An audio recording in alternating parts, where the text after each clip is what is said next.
I've learned that when you hear about it, you don't say, oh, we'll take care of that later. Later is promised to no one. As soon as I hear about it, if sometimes someone will call, and whatever I'm doing, I'll just put it to the side and do what you've got to do. You pray and clear it and deal with it from that point.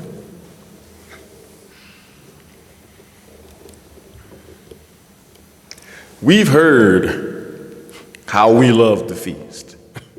And I have no doubt in my mind that, as it was for me, this one was a learning feast.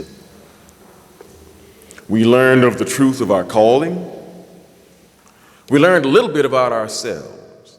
Sometimes that can be a little shaky.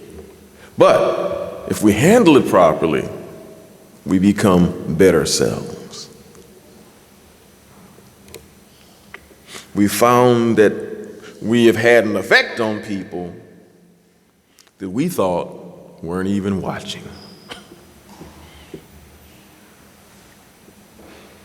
And I'm sure we all have come back to find that we've had to fix a few problems around the house. I know I have. Not done with them yet either. Might have had a few problems in our personal lives. And perhaps in our faith. This time after the feast is actually a great time to begin to recommit ourselves to this work we're here to do. Rededicate ourselves to Yeshua and the calling He has placed on us all. And to set a personal goal of not accepting from ourselves anything less than a total commitment to the work and all that is necessary to make it into the kingdom of Elohim. After his resurrection, Yeshua made it back home. And he pointed a way for all of us to do the same. Let's go drop anchor, go to John, the 17th chapter, the 4th verse. It's not a day off for me. We got to work. We got to work. John, the 17th chapter, the 4th verse, where it says, I have glorified you upon the earth. I have finished the work which you have given me to do. And now, Father, glorify me with yourself, with the glory which I had with you before the world was. You hear some people talk about that Christ, that was a created being. No. Notice what he says here. Glorify me with yourself, with the glory which I had with you before the world was. That kind of clears that up right there. I have revealed your name to the men whom you gave to me out of the world. They were yours, and you gave them to me. And they have kept your word. Now they have known that all things, whatever you have given me, are from you. For I have given to them the words which you gave me. And they have received them and have known surely that I came out from you.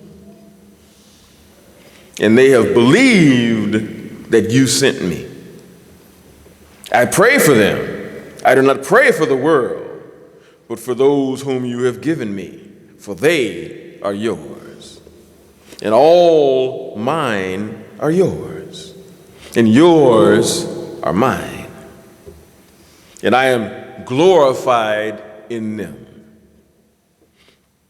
And now I am in the world no longer, but these are in the world. And I came to you, Holy Father, keep them in your name. Those whom you have given to me, so that they may be one as we are. While I was with them in the world, I kept them in your name. Those that you have given me, I have kept. clear implication here is that some may have strayed on their own and got themselves lost, but none that kept our way have been lost by us. And none of them is lost, but the son of perdition, that the scripture might be fulfilled. And now I come to you, and these things I speak in the world, that they might have my joy fulfilled in them. I have given them your word, and the world has hated them because they are not of the world, even as I am not of the world. I do not pray for you to take them out of the world, but for you to keep them from the evil. They are not of the world, even as I am not of the world. Sanctify them through your truth. Your word is truth.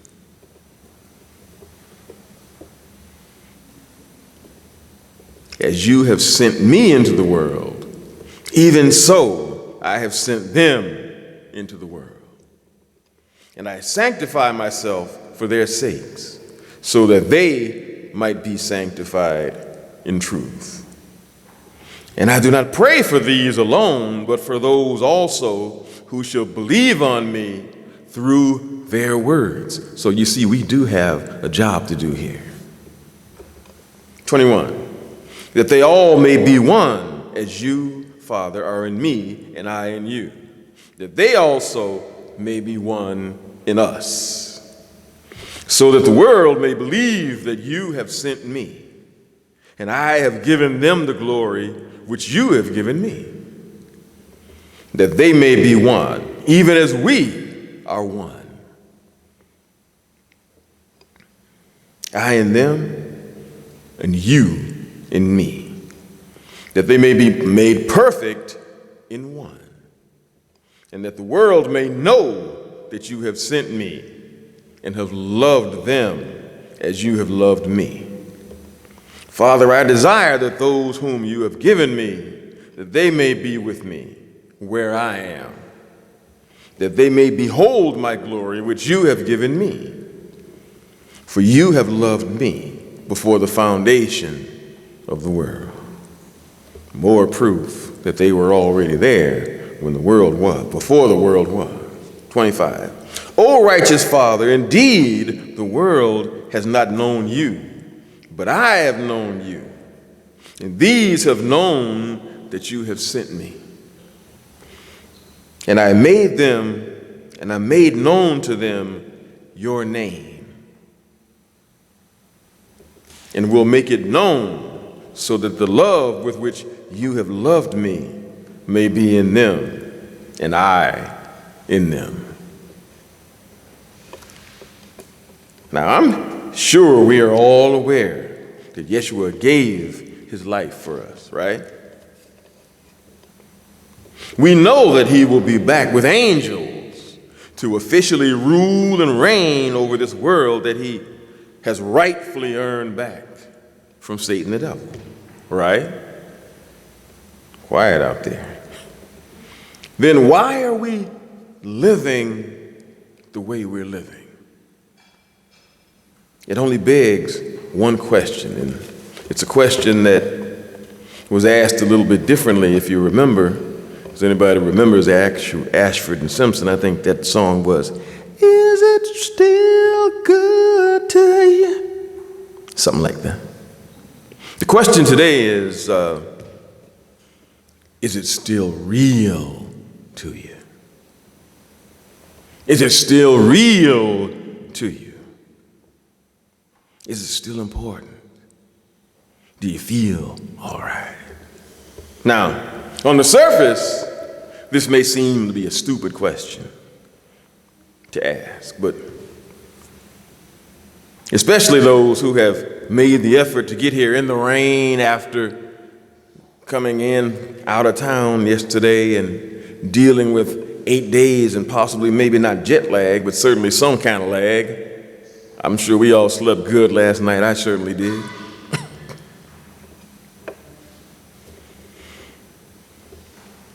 But it's really not a question simply of today.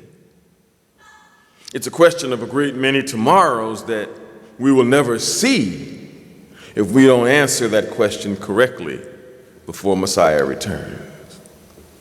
The last few years or so have been traumatic for we who labor in the Church of Elohim. The trauma has gone a great deal longer for some than it has for others. These events that have come have made some of us bitter. And I'm not necessarily speaking only to those of us in this room, because the church is larger, after all, than this room.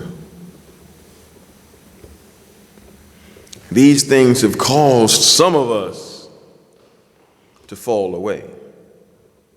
They talked about the falling away that is coming, but some of it has already come. Some of us have been around and have become, because of the things that we've seen in that time, become disillusioned. And as a result, some stick around not to worship Elohim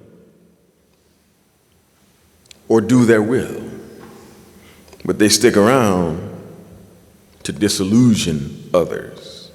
You not always realize that that's what's going on, but sometimes in the course of time, after you've been here long enough, you recognize it when you see it. And sometimes you find yourself asking, why are we here? What are you doing here? If you don't agree, what's the deal? Why do you bother? Why do you waste your time? And don't think it's just one person or two people. You'd be amazed how many people that this has happened with over the years. They may not realize that that's what they're doing, but they are. Some have clung to some pet doctrine,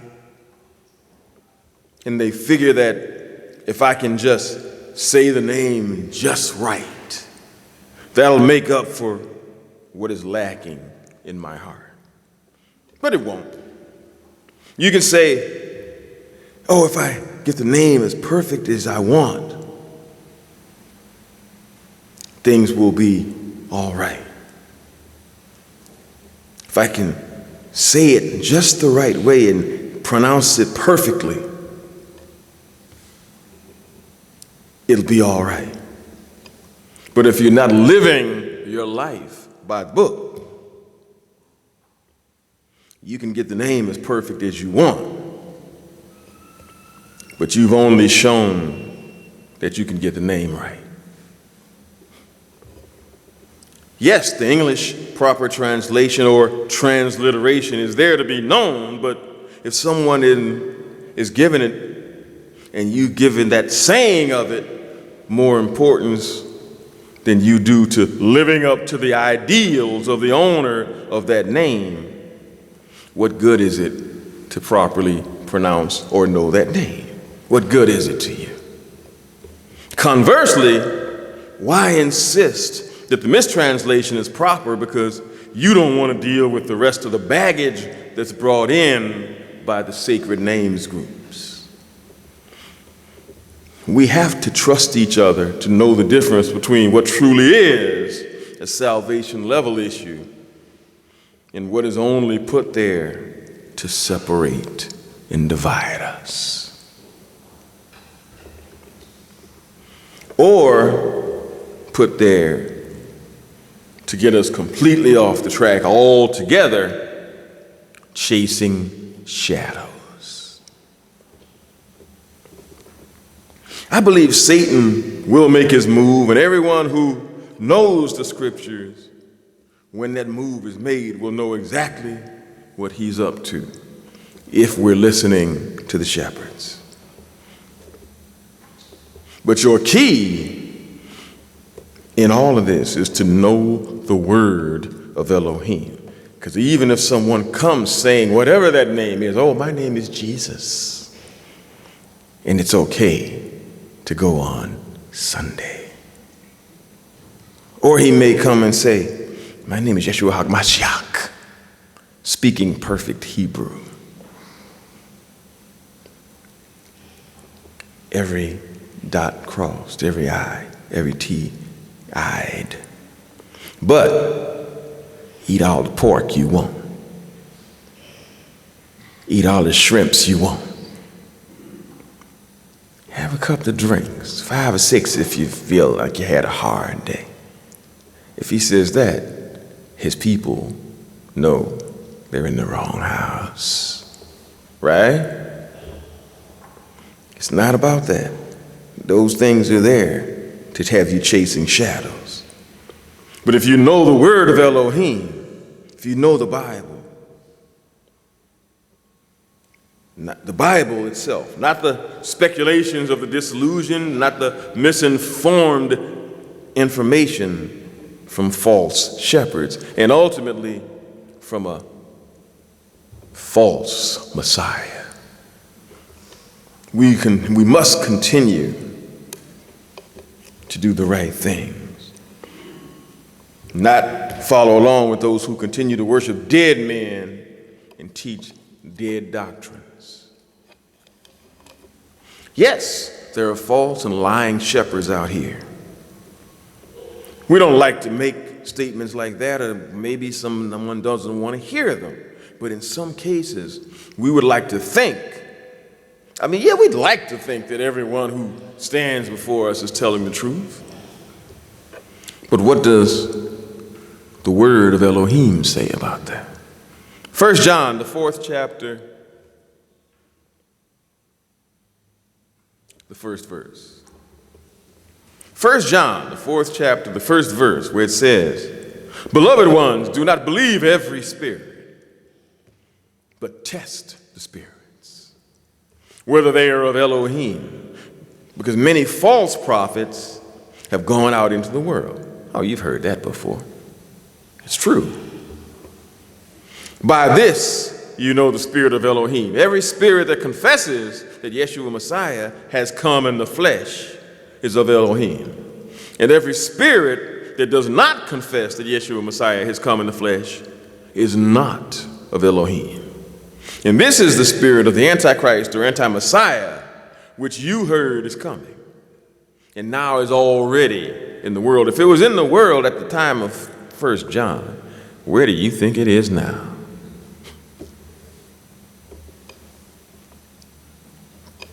Verse 4, "You are of Elohim, little children, and have overcome them, because he who is in you is greater than he who is in the world. They are of the world, therefore they speak as of the world, and the world hears them. We are of Elohim. The one knowing Elohim hears us. He who is not of Elohim does not hear us. By this we know the spirit of the truth and the spirit of the delusion or error." The Bereans gave the best example. Go to Acts, the 17th chapter, the 11th verse. Like I said, I'm not going to take long today because I know we've been through a little bit. We had a good time, but we're a little tired. Got to admit that.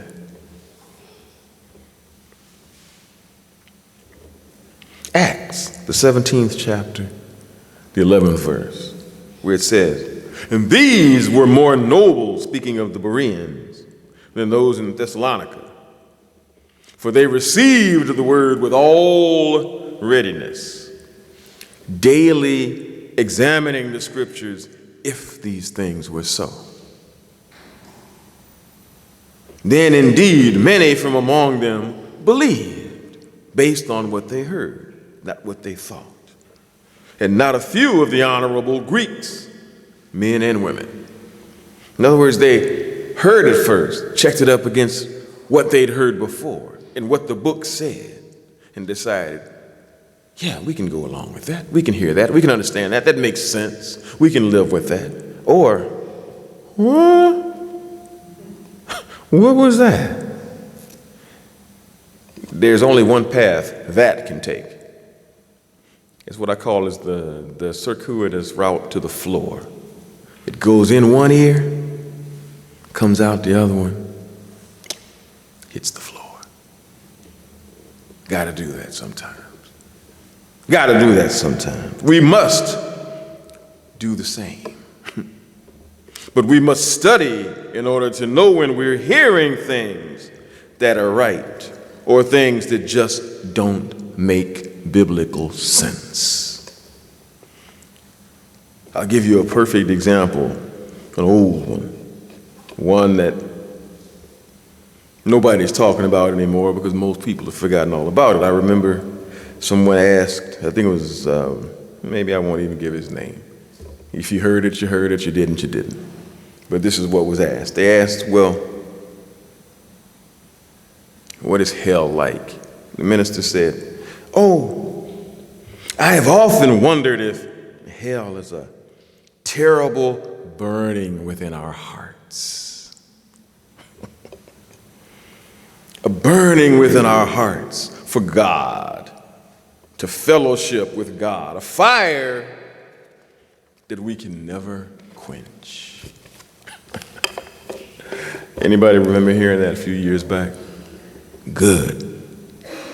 I forgot it, but I remembered hearing it, but I just kind of, it took the circuitous way,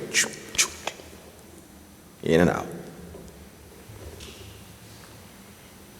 The man's interpretation of hellfire as a terrible burning within our hearts for God may seem most ingenious to those who don't know what hell is and what its function is. To some, this is great flowery prose, a parallel imagery of angst and yearning. Unfortunately, it ignores the fact that this burning takes place not within your heart, but all outside of it, if you happen to wind up there.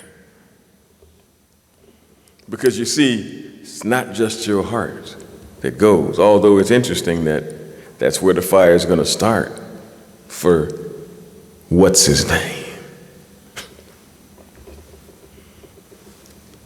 Because that fire will reduce all occupants of that fire to ashes and no more. Little deals like that, little allegories like that, little prose like that lets us know that the veil is real. To have been in it that long and say something like that, obviously there is a veil over your eyes. Now, some of us think that this is a totally an intellectual exercise. Oh, if he'd know that, he must be stupid. No, let's not go there. There is a veil. How could he miss this? Oh, this will prove that there is a veil. Let's go to Hebrews, the 12th chapter, the 29th verse. Hebrews, the 12th chapter, the 29th verse, where it says, "For indeed our Elohim is a consuming fire." This was first revealed in, and let's go there, Deuteronomy, the 4th chapter, the 23rd verse.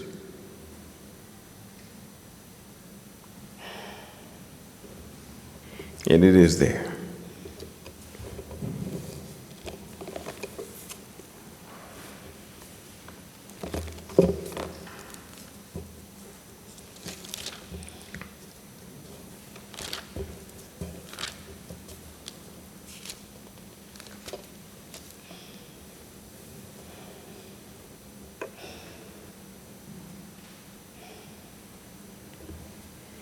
Be on guard for yourselves that you not forget the covenant of Yahweh, your Elohim, which he has made with you, and make to yourselves a graven image, a likeness of anything which Yahweh, your Elohim, has forbidden you. For Yahweh, your Elohim, how did he say it? Is a consuming fire.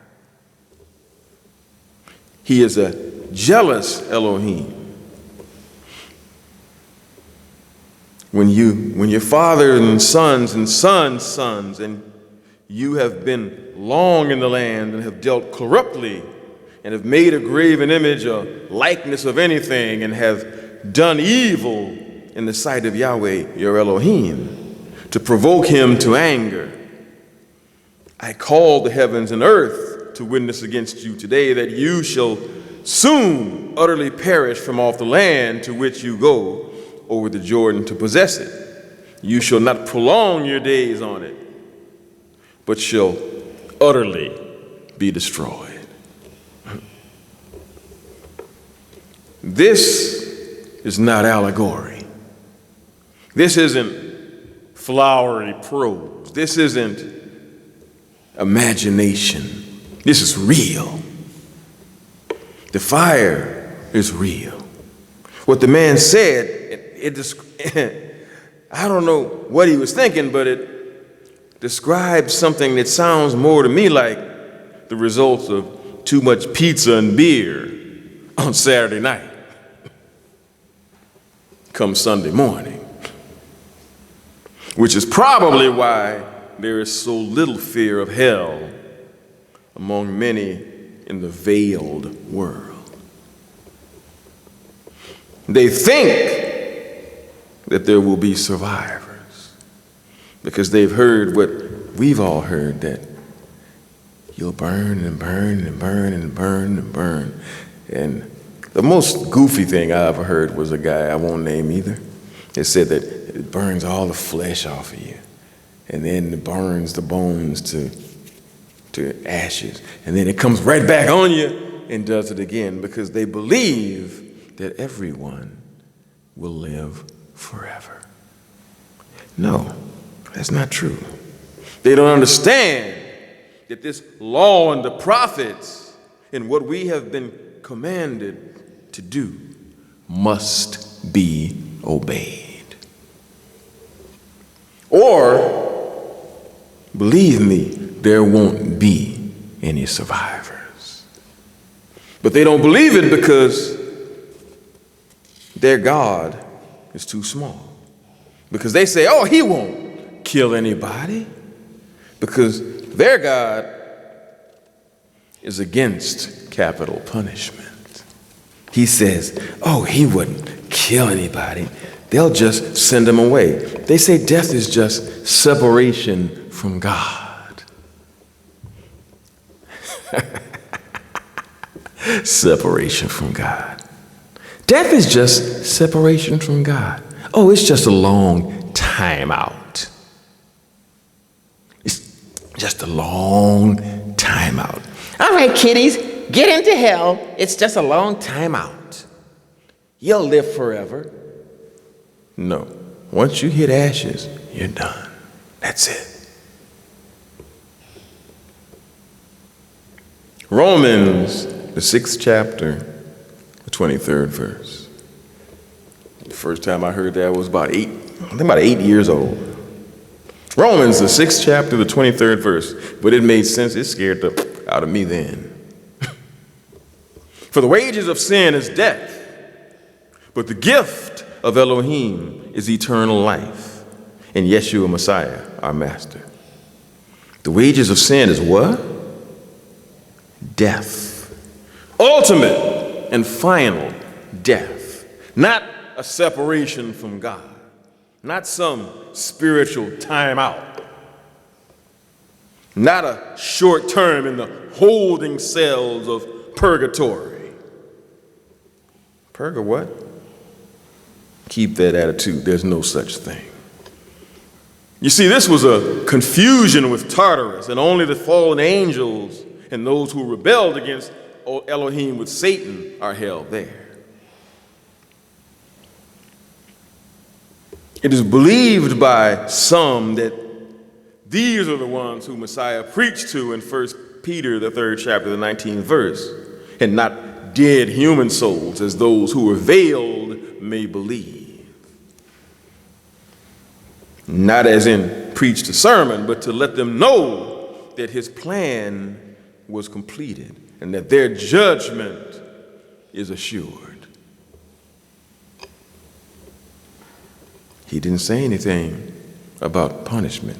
He said judgment. So some angels might get past that. It is assumed, however, that Abaddon was one of those told of this. But we'll deal with that more fully on in the sermon. Abaddon in those last days is going to do something that is going to seal his fate, killing 2 witnesses. You see, Elohim's plan is large. Elohim's plan has to be to encompass the totality of the universe. It has to be to have a place for everyone who will be rewarded with eternal life from the beginning of time. We talked about that at the feast, that the numbers are, somewhere between 57 and 60 billion people are coming up in that second resurrection. On an earth that they're whining about, it's too many people on earth. And there's only 7.3 billion. It's built to hold in its proper and beautified state over 60 billion. So, this plan of God has to be bigger. It has to be so real that the greatest minds ever born from the beginning of time can't even grasp the totality of it. Yet the building blocks of it are right under their noses. Look at the atom. It's the smallest completed elemental entity in creation. Yet it is a microcosm of the universe in miniature form. Superconducting super colliders or linear accelerators have already identified hundreds of different particles of each atom. They find new ones all the time. Years ago, they thought the quark was the smallest one. Now they're finding others, circling around others in defined cues. What's that sound like? Out there in the planets. Same thing. Now they're sure that there are more. All of these components orbit around a gravity-generating core nucleus, which has infinite energy reserves. This nucleus of power holds the atom together. Science is almost ready to admit that the Earth generates its own gravity from a spinning circular core. They've said as much about the stars.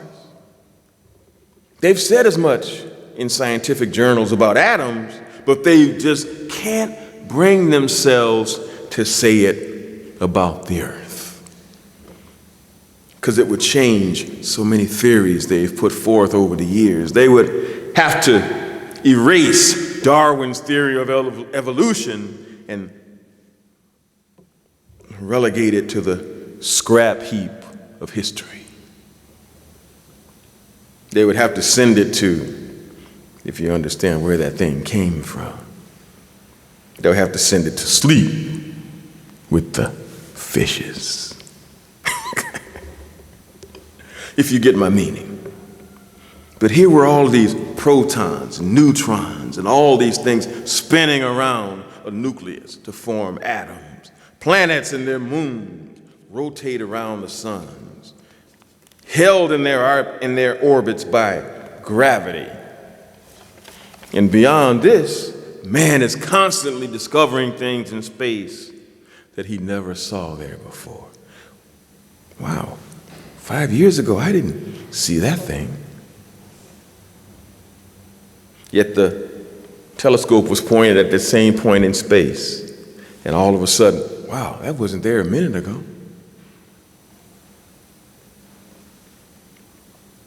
Yet, all of those little things out there work in some semblance of harmony, despite the destructive rebellion of Satan.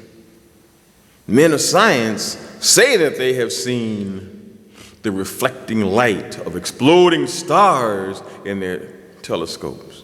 Oh, it just exploded and disappeared. Yet, what does the Bible say about exploding stars and planets? Isaiah, the 40th chapter, the 26th verse.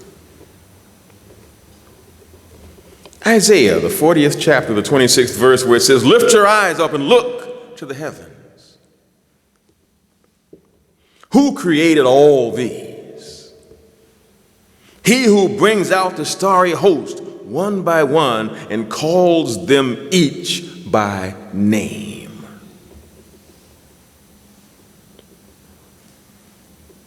Calls them each by name. Because of his great power and mighty strength, notice what he says about those who say that some have exploded and disappeared. He says, not one of them is missing. So maybe what they're saying they're seeing is a little bit different than what they're actually seeing. He says not one is missing that he created. Not one. They sit around and what did they, for years they said Pluto was a planet. Now it's too small. Based on what? Their own thoughts? I still call it the planet Pluto. I don't know about anybody else. Maybe that's just me. Until somebody tells me to downgrade it to something else, like space dust. As far as I'm concerned, it's still a planet.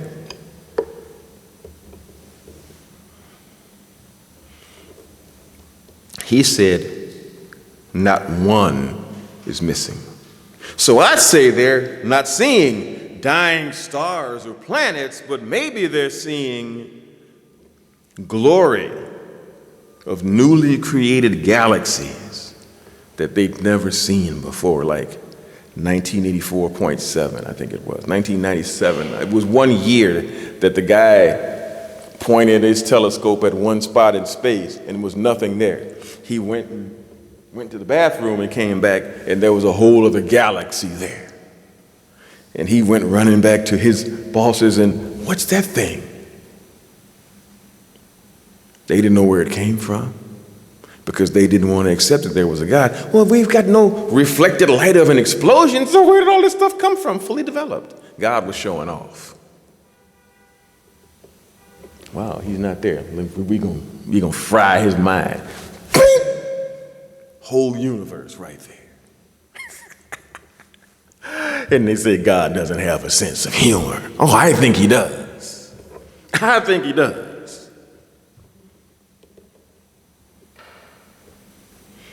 He gave us a hint on this too. John, the 5th chapter, 17th verse. John, the 5th chapter, the 17th verse, where it says, but Yeshua answered them, talking to the Pharisees, of course, my Father is working until now. In other words, continually. And I am working. You see, God knows, though, all of his works are awesome. The look of every creation that Adam named, birds, dogs, cats, elephants. You drive out into the country on a moonlit night and lay in a field of grass and look up at the heavens and the crickets are chirping in your ears. Those days are pretty much over for another year, but I wouldn't do it now. But if you ever get a chance next summer, drive out and look up and just look up and see as far out into space as you can. But in this perfect peace, looking up into space, you can see the mastery of Elohim. You will feel closer to him out there in the meadow than you would on the roof of the Sears Tower. Or is that Willis? What you talking about, Willis? Yeah. Psalms, the 145th chapter, the 3rd verse. Great is Yahweh and great to be praised, and his greatness is unsearchable. Generation after generation praises your works, and they declare your mighty acts. I declare the esteemed splendor of your excellency and the matters of your wondrous works. And they speak of the might of your awesome acts, and I recount your greatness. They send forth a remembrance of your great goodness, and they sing of your righteousness. Yahweh shows favor and is compassionate, patient, and great in loving commitment. Yahweh is good to all, and he has compassion on all his works. All your works give thanks to you, O Yahweh, and your lovingly committed ones bless you. They speak of the esteem of your reign and speak of your might, to make known to the sons of men his mighty acts and the esteemed splendor of his reign. Your reign is an everlasting reign, and your rule is throughout all generations. Yahweh is supporting all who are falling and raising up all who are bowed down. You ever had those times in your life you just feel like things are just not working out, and you just read the words of God and it just gives you that little lift that'll get you through to the next time? The eyes of all look to you expectantly, and you are giving them their food in its season, opening your hand and satisfying the desire of all that live. Yahweh is righteous in all his ways and lovingly committed in all his ways, in all his works. Yahweh is near to all who call upon him, to all who call upon him in truth. He does the desire of those who fear him, and he hears their cry and saves them. Yahweh reserves all those loving him, but all the wrong ones he destroys. My mouth speaks the praise of Yahweh, and let all bless him and set his name apart. Set his name apart, his name forever and ever and ever.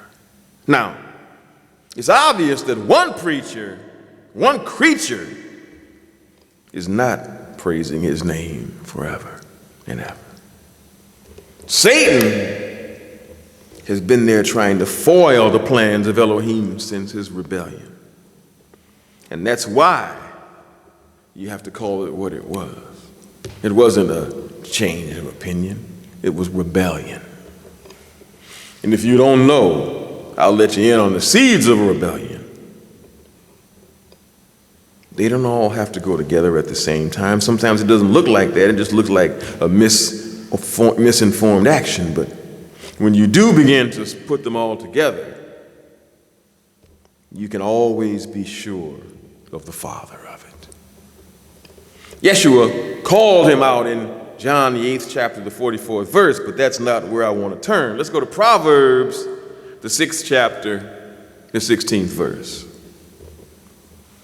Give you a little hint on what kind of person you're dealing with and what you're going to have to look for when you're looking for somebody that's going to try to do what Satan tells them to do, to try to mess things up in your life or in your church. There are 6 things Yahweh hates, 7 that are detestable to him. Verse 17, haughty eyes. You know that. Those folk that have an expanded view of their own worth. A lying tongue. Hands that shed innocent blood. You know, those who plan on robbing somebody. You're starting to get a little bit of understanding of what happened out there at that hotel out there in Rosemont. Rapists, they were. Along with whatever happened in that freezer. Burglars, murderers. Verse 18, a heart that devises wicked schemes, feet that are quick to rush into evil. You know the ones, followers. You want to be a part of the crowd, so you go along to get along, and maybe you go along too far, and the next thing you wind up going right along to prison. Or going along to get along and wind up pregnant. Going along to get along and wind up dead. Following the wrong people. Verse 19, a false witness who pours out lies and a man who stirs up dissension among brothers. You know that one.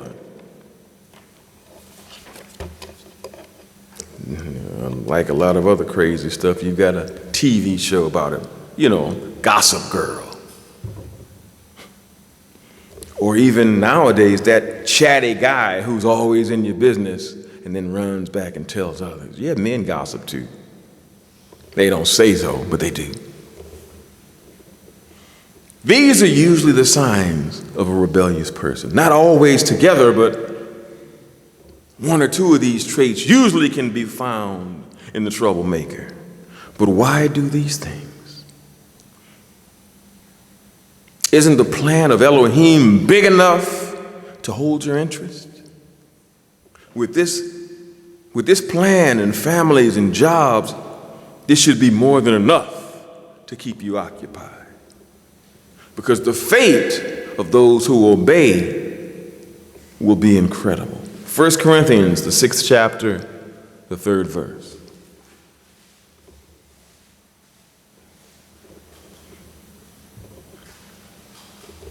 Do you not know that we will judge angels? How much more the things of this life?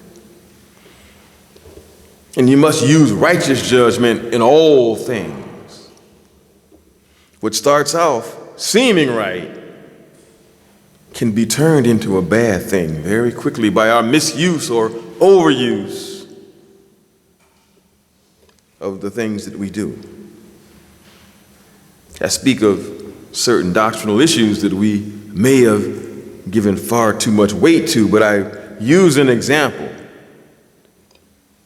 The example of Nehushtan. You've heard of Nehushtan, right? The precursor to Messiah. Let's go to John, the 3rd chapter, the 14th verse. John, the 3rd chapter, the 14th verse, where it says, just as Moses lifted up the snake in the desert, so the Son of Man must be lifted up. What was Yeshua talking about? Let's get to the heart of the matter. Numbers, the 21st chapter, the 4th verse. And they pulled up stakes from Mount Hor by the way to the Red Sea to go around the land of Edom. And the soul of the people became impatient because of the way. And the people spoke against Yahweh and against Moses. Why have you brought us out of Egypt to die in the desert?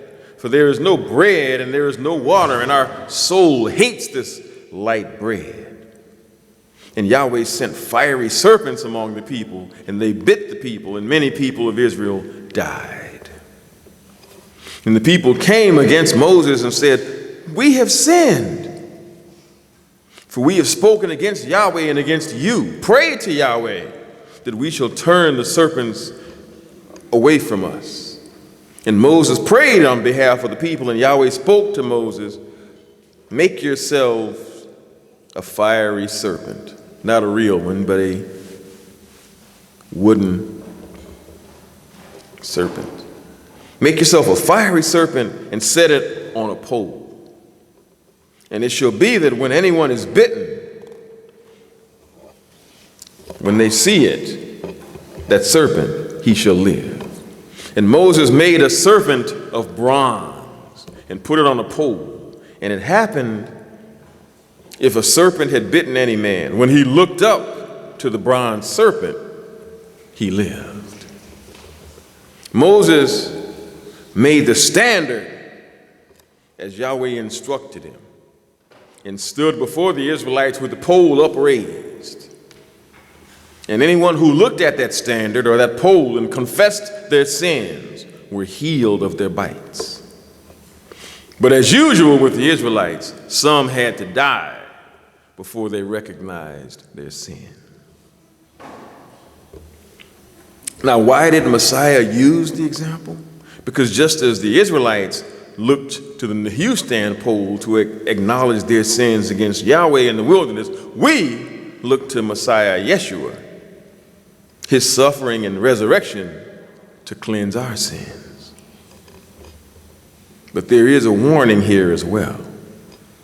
Let's go to 2 Kings, the 18th chapter, the 1st verse, where it says, now it came to pass in the 3rd year of Hoshea, son of Elah, king of Israel, that Hezekiah, the son of Ahaz, king of Judah, began to reign. 25 years old when he began to reign, he was. And he reigned 29 years in Jerusalem. His mother's name was Abi, the daughter of Zechariah. And he did that which was right in the sight of Yahweh, according to all that David his father did. He removed the high places. He broke the images, cut down the groves, and broke in pieces the bronze serpent that Moses had made. For unto those days, up to those days, the children of Israel did burn incense to it and called it Nehushtan. The Israelites had forgotten over time what the source of their healing truly was and began to worship and burn incense to this Nehushtan pole rather than giving a true worship of Yahweh, who healed them, not that pole. From the leaving of Egypt, they continued seeking new idols rather than to seek the true worship of Elohim. They even came out of Egypt hiding idols that they had stolen from Egypt in the bags they brought from Egypt. Now, what does that have to do with us? If our Elohim is too small, we will get caught up just as well and worship the creature rather than the creator. It's already happening in some circles with the cross itself. The cross itself is idolized. We hold this work on chains and use it to count repetitive prayers from the beads that the cross is hanging on.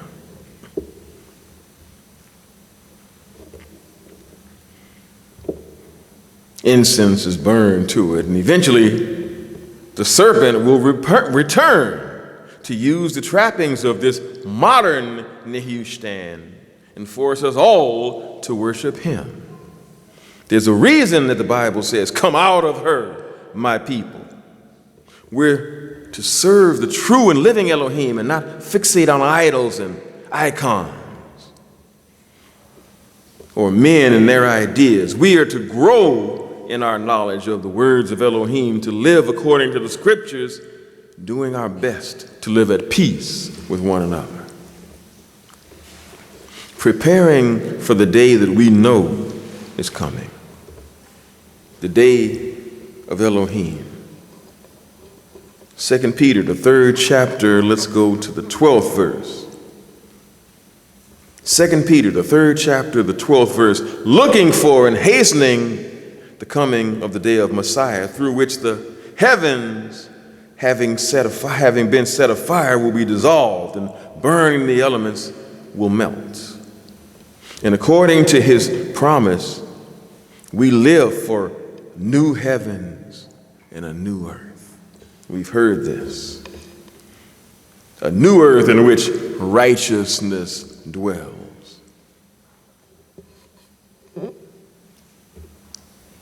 Because of this, beloved, looking for these things, be diligent, be spotless, without blemish, to be found in peace by him, and think of the long suffering of our Messiah as salvation. As also our beloved brother Paul wrote to us, according to the wisdom given to him. As also in all epistles, speaking in them concerning these things, in which are some things hard to understand, which the unlearned and unsettled pervert, as also they do the rest of the scriptures to their own destruction. Then, beloved, you knowing beforehand, watch, lest being led away by the error of the lawlessness, you fall from your own steadfastness. But grow in grace and knowledge of our Messiah and Savior, Yeshua Messiah. To him be the glory, both now and to the day of eternity. Let us make sure that this truth is real to us in our daily lives. As we were warned at the feast, it will not get any easier. But our way can be made clearer by a deeper understanding of the Word and a deeper commitment to follow that Word into the kingdom of Elohim. The question remains, is it still real to you? Only we can answer that. God bless you all.